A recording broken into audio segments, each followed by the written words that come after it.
Maple syrup is one of our favorite breakfast treats, but so many people have no idea how it's really made. Today we're going to learn about and see some of the process of making real maple syrup.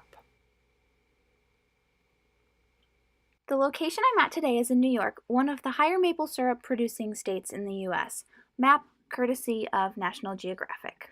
To start off, the trees need to be tapped. You can use any kind of maple tree really, but sugar maples tend to work the best. These trees were tapped using a drill where the hole was drilled about an inch or so into the tree. Once the hole is drilled, each tree needs a spout, sometimes called a spile. Metal buckets are a fairly common way to collect sap. You can see that the spout has a little hook that is connected so that the bucket can hang directly below to catch the sap that will drip out. At this type of tap, the blue tube runs into different containers, like this glass jar. The thin plastic container is also another type of container that we use to collect the sap.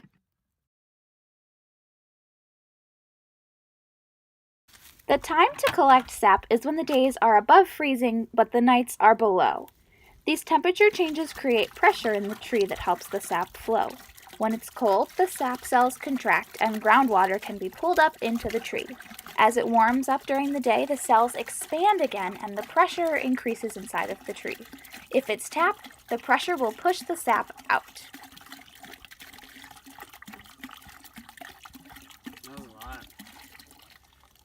After the sap drips into the containers, it is all collected here into big garbage cans until there's a large enough amount to boil. It takes around 40 or 50 gallons of sap to make 1 gallon of syrup.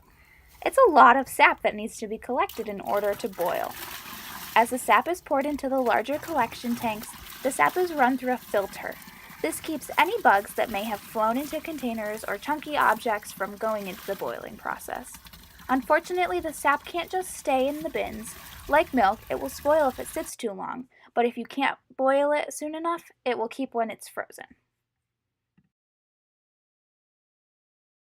The sap starts clear, looking a lot like water because at this point that's mostly what it is.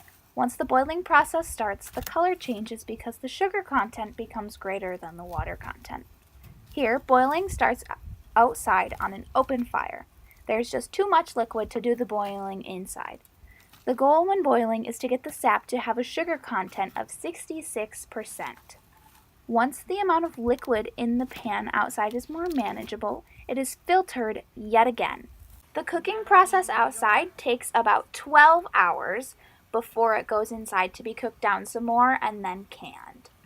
The pan used outside has a spout on the side so that when the liquid is ready to be released from the pan, it can be let out using the spigot. As it's being let out of the pan, it's filtered again, and that's what that white net is. It's filtering the syrup so that it can help to reduce any mineral compounds and debris that will settle at the bottom of the container when it's going to be stored.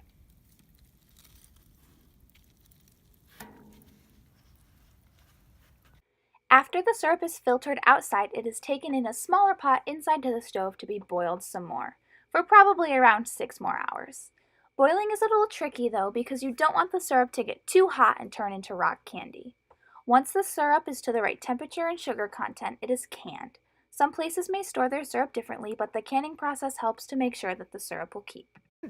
Do you like the maple syrup that your mom makes? I do like it. It's way better than store-bought maple syrup. Why did she start making maple syrup?